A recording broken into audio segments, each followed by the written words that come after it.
The Sunday school lesson for January the 1st, 2023 is Promises and Consequences based on 2nd Chronicles chapter 7 verses 12 through 22. Happy New Year to my viewers and subscribers. I am Audrey and welcome to my channel, The Backstory. My channel presents events that lead up to each Sunday school lesson. The agenda is as follows. I will share the backstory, read the lesson text, and offer a brief lesson summary. At this point, please go ahead and subscribe to this channel and give me a thumbs up if I say anything that is of value to you so that the YouTube algorithm will continue to push out my videos in 2023. Thank you in advance.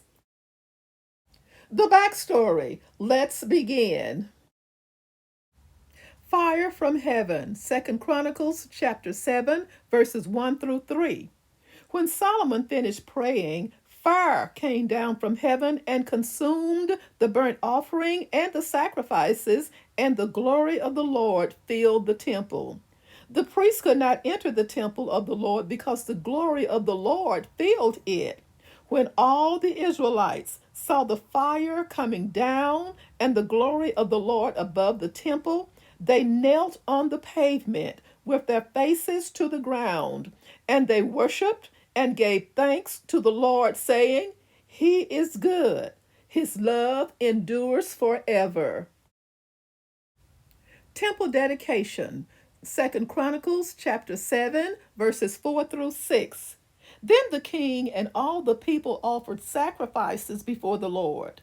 And King Solomon offered a sacrifice of 22,000 head of cattle and 120,000 sheep and goats.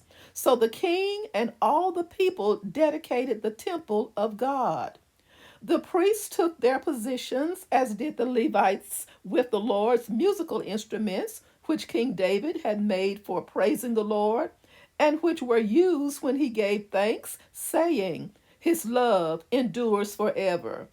Opposite the Levites, the priests blew their trumpets, and all the Israelites were standing. Middle courtyard consecrated. 2nd Chronicles chapter 7 verse 7. Solomon consecrated the middle part of the courtyard in front of the temple of the Lord, and there he offered burnt offerings and the fat of the fellowship offerings, because the bronze altar he had made could not hold the burnt offerings, the grain offerings, and the fat portions. Festival observed. 2nd Chronicles chapter 7 verses 8 through 10. So Solomon observed the festival at that time for 7 days, and all Israel with him, a vast assembly, people from Lebo Hamath to the Wadi of Egypt. On the 8th day they held an assembly, for they had celebrated the dedication of the altar for 7 days, and the festival for 7 days more. On the 23rd day of the 7th month, he sent the people to their homes, joyful and glad in heart, for the good things the Lord had done for David and Solomon and for his people Israel. The Lord appears to Solomon. 2nd Chronicles chapter 7 verse 11. When Solomon had finished the temple of the Lord and the royal palace, and had succeeded in carrying out all he had in mind to do in the temple of the Lord and in his own palace, and here verse 12 says, "The Lord appeared to him at night and said, I have heard your prayer and have chosen this place for myself as a temple for sacrifices." Our Sunday school lesson for today begins with verse 12.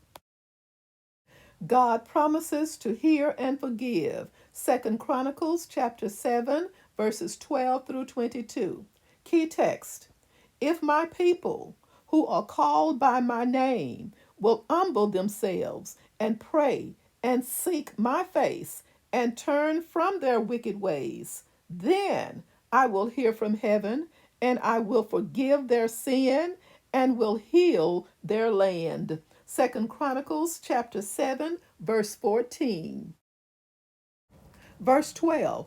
The Lord appeared to him at night and said, I have heard your prayer and have chosen this place for myself as a temple for sacrifices. Verses 13 through 14. When I shut up the heavens so that there is no rain, or command locusts to devour the land, or send a plague among my people, if my people who are called by my name will humble themselves and pray and seek my face and turn from their wicked ways, then I will hear from heaven and I will forgive their sin and will heal their land. Verse 15. Now my eyes will be open and my ears attentive to the prayers offered in this place. Verse 16. I have chosen and consecrated this temple so that my name may be there forever. My eyes and my heart will always be there. Verses 17 through 18. As for you, if you walk before me faithfully as David your father did, and do all I command, and observe my decrees and laws, I will establish your royal throne, as I covenanted with David your father when I said, you shall never fail to have a successor to rule over Israel. Verses 19 through 20. But if you turn away and forsake the decrees and commands I have given you, and go off to serve other gods and worship them, then I will uproot Israel from my land, which I have given them, and will reject this temple I have consecrated for my name. I will make it a byword and an object of ridicule among all peoples. Verse 21. This temple will become a heap of rubble. All who pass by will be appalled and say, why has the Lord done such a thing to this land and to this temple? Verse 22. People will answer, because they have forsaken the Lord, the God of their ancestors, who brought them out of Egypt, and have embraced other gods, worshiping and serving them. That is why he brought all this disaster on them. A brief summary. Solomon's public prayer of dedication is recorded in chapter 6. The Lord was pleased with the temple and the worship offered there. In response, God not only filled the house with glory and sent fire to the altar, but also plainly said that he had accepted the temple that was dedicated to him. But as the spectacular ceremonies ended and the people went away, a solemn warning came to Solomon. God's people had been punished in such terrible ways before the temple existed, and they would be so punished again if their wickedness demanded it. The costly temple, with its elaborate ceremonies and numerous sacrifices, was no substitute for doing right. Songs of praise could not take the place of upright living, and generous offerings could not take the place of obedience to God. Humility, sincere devotion to God, and doing right, only these three matters of the heart brought God's blessing to his people. God did not accept the temple gleaming with gold because it was costly, but because it was a gift of true devotion.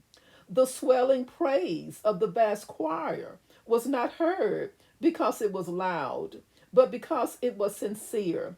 The sacrifices on the altar were not welcomed because they were many, but because they acknowledged sin and sought forgiveness.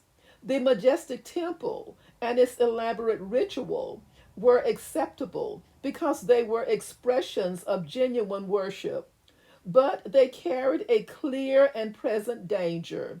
The richness of them could lead to pride, rather than humility, to worldly display rather than godly worship.